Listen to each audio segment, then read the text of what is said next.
tudo bem? Eu sou Luciene Moreira e este é o programa Educare.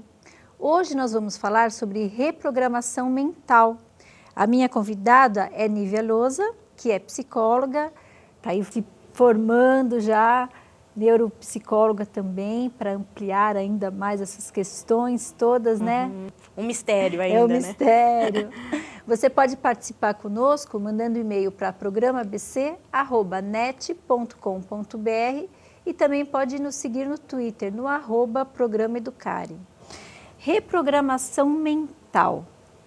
Tem gente que fala, eu não consigo fazer diferente, eu não consigo pensar diferente. Mas dá para a gente reprogramar nosso pensamento, as nossas ideias? Dá sim. E assim, a gente tem que ter em mente que tudo aquilo que a gente pensa se transforma em sentimento e aí em comportamento. Ou seja, o nosso pensamento, ele é fundamental, às vezes até, para a gente dar continuidade na vida de uma forma mais tranquila, equilibrada, saudável, né? Então, eu costumo brincar com os meus pacientes no consultório assim, né? Se você acordar de manhã já com um pensamento ruim... Hoje vai dar tudo errado. Né? O dia parece que ele se encarrega, né? Então, e aí muita gente culpa, né, o universo, né? Tem uma paciente que ela brinca que ela está de mal com Deus, né? Todo mundo tem culpa, menos você, né? E não é. Né? Você mesmo que criou aquele pensamento, que gerou aquele sentimento e que, por consequência, gerou o tal do comportamento. Que aí nada eu vejo cor, tudo eu vejo preto e branco.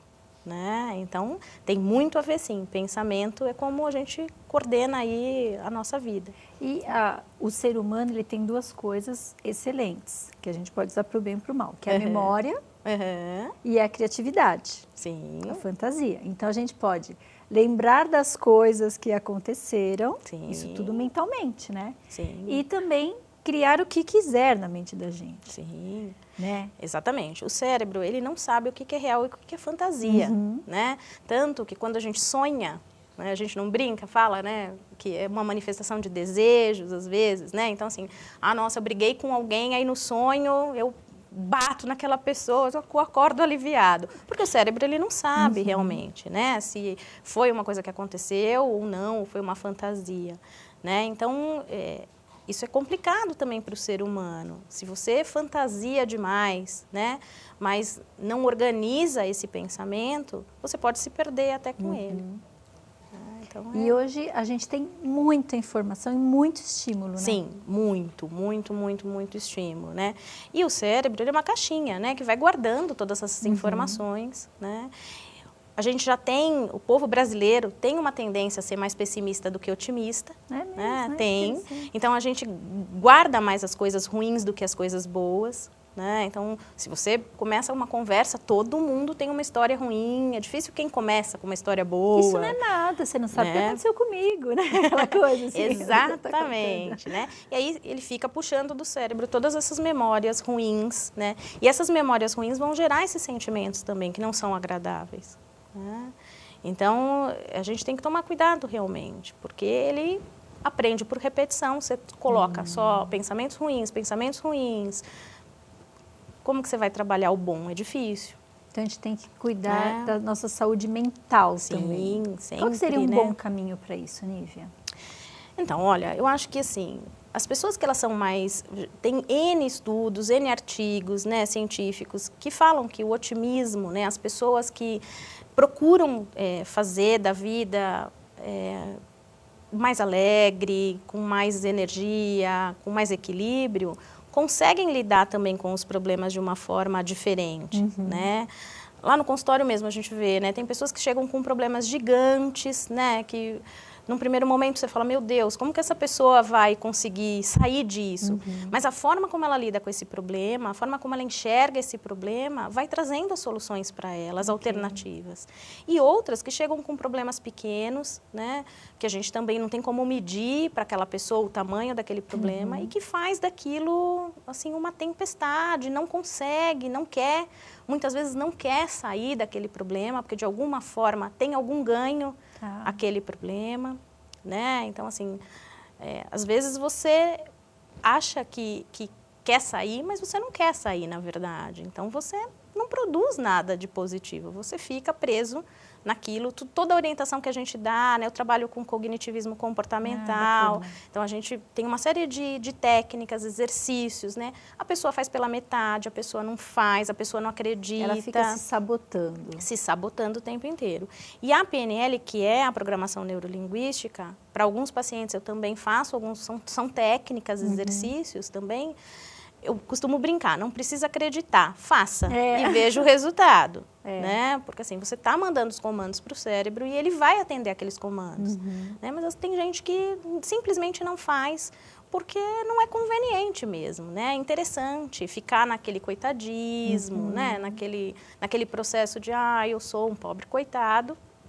E aí é difícil você conseguir fazer um trabalho diferente com essa pessoa, porque ela mesma não quer se ajudar. E normalmente, assim, a gente fala, né, de problemas. A gente vê tantas situações, histórias aí mundo afora, né? Outro dia eu estava vendo um menino que ele morava num lixão, não me lembro qual país da África, né?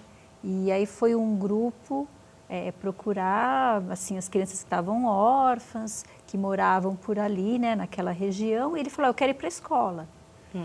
Né? Porque ele achava o máximo ver as crianças indo para a escola. E hoje ele é aluno de Harvard. Então, assim, a gente fala que tem pessoas que têm algo mais... eu queria lembrar o nome. Se superam. Se supera. E tem assim, a gente fala, mas ele passou por aquela situação, ele não vai conseguir. Porque ele passou por uma história, passou por traumas, não vai conseguir. Mas a gente tem componentes internos, essa palavra que eu queria lembrar, que assim, que faz a pessoa... Faz com que ele acredite que ele pode, eu posso, né? Sim, e tem gente que não, que tem tudo... E não consegue. E olha em volta e fala, não, mas a minha vida é muito triste, eu sou muito infeliz. Não consegue fazer essa associação. Isso é particular de cada um. Cada um nasce com isso. Sim, cada um lida, né, com as coisas que tem, com os benefícios, com os malefícios, da forma como ele acha que deve agir. Claro que ambiente, a família, a educação, né, o convívio, a sociedade que ele vive influencia em tudo isso. Mas aí a gente pega esses casos que são pessoas que, né, você fala, como que essa pessoa conseguiu, né, dar a volta por cima e reverter todo esse quadro que tinha tudo, né, para ele realmente ser um coitado, né? Mas eu acredito muito nisso, que a pessoa, quando ela não se sente um coitado, que ela realmente acredita que ela pode reverter aquilo, ela consegue. Eu acho que a gente é capaz de tudo, né? A gente vê pessoas com 80 anos indo estudar medicina, você fala, imagina, como que essa pessoa vai conseguir? E faz. Então, a superação é uma força, é uma motivação que a gente tem, que quando a pessoa se empenha, ela consegue fazer. Né? Ela transforma aquilo que é ruim, faz do limão uma limonada e segue. Né? Outras não. Né? Outras não. E as pessoas têm uma tendência, no geral, sempre culpar o outro, né? Isso é muito comum. A culpa é de todo mundo, menos minha. Não, eu não posso fazer nada, porque ele não me faz feliz. Sim, Esse é o efeito espelho que a gente chama, né? Que transfere para o outro toda a sua responsabilidade, né? Lá no consultório, às vezes, eu atendo casais que estão, assim, né? Num momento até às vezes de divórcio, né? E é um tal de jogar uma culpa para o outro e ninguém consegue assumir, né? E fala, não, eu tenho minha parcela de culpa, né, nisso. É muito difícil. Até o processo terapêutico, eu sempre falo, não vai apontar o dedo e falar os defeitos do outro. Fale como você se sente para o outro, que muda completamente de figura, né? E aí vai caminhando nesse sentido das pessoas, elas criticam muito o outro, mas acabam sem olhar mesmo o que elas também fazem, o que faz parte para elas, né? O que elas contribuíram para aquilo não está dando certo, né? É muito comum. Verdade aquela história que o que a gente critica no outro são coisas que, na verdade, a gente não gosta na gente? Às vezes tem sim. No fundo. Às vezes sim, né? Ou até aquilo que eu vejo no outro, eu também tenho, mas eu não enxergo em mim. Eu enxergo no outro, mas em mim não. Mas eu também tenho um pouco daquilo, né? E aí eu reprovo, né? Mas às vezes é bom a gente parar para olhar, né? Peraí, né? Será que eu sou diferente disso? Né? E as pessoas não fazem muito isso, né? Então, é complicado quando você vai trabalhar o ser humano nesse sentido, porque se ele não quer ser trabalhado, mesmo com a reprogramação mental, se ele não quer, não adianta. né? E às vezes a gente manda comandos errados também para o cérebro, né? Costumo falar do emagrecimento. Tem bastante gente que trabalha com PNL com emagrecimento, né? O cérebro, a partir do momento que você fala, vou fazer dieta, ele começa a te proteger. Porque dieta, a palavra dieta para ele é sofrimento. Tá. Você pode adoecer, né? Então, o que ele faz? Você vai ter que se privar dos seus prazeres. Se privar, exatamente, né? Vai faltar alimento, né? Então, automaticamente, ele já diminui o teu metabolismo. Então, não tem gente que fala assim, nossa, mas eu não como nada e eu não emagreço. Por que será? Mas eu preciso fazer reservas no meu corpo, né? Exatamente, né? No fundo, o cérebro está te protegendo.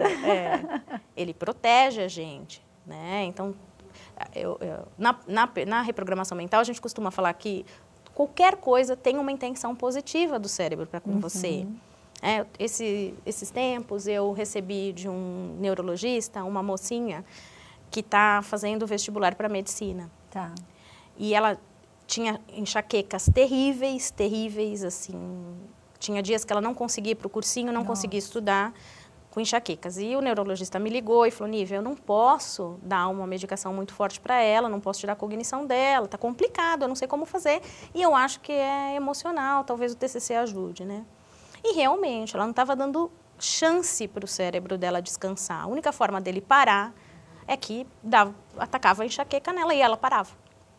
E a gente começou todo um trabalho, porque ela achava que se ela não estudasse, ela não ia passar, e que ela não era boa o suficiente, né? Uma cobrança interna gigante, até fazer ela entender que ela precisava descansar e tudo mais. Foi um trabalho duro, mas quando ela começou a entender isso, as enxaquecas começaram a diminuir. Então, tá ótima, tá fazendo os processos aí de vestibular. A gente fez algumas técnicas de reprogramação mental, visualizando ela indo para essas provas, tranquila, calma. E ela vem caminhando bem bacana, assim, foi muito bem no Enem, tá indo bem nas provas. Mas por quê? Porque ela começou a trabalhar esse lado do cérebro para que ajudasse, não atrapalhasse. Ela não estava entendendo, ela estava estudando tanto que o cérebro não estava aguentando mais, né? Então, é bacana quando você entende que você pode usar a seu favor, né? Que ele pode te ajudar a não te prejudicar. Né? Estamos conversando aqui sobre reprogramação mental. Nós vamos para um breve intervalo e voltamos já.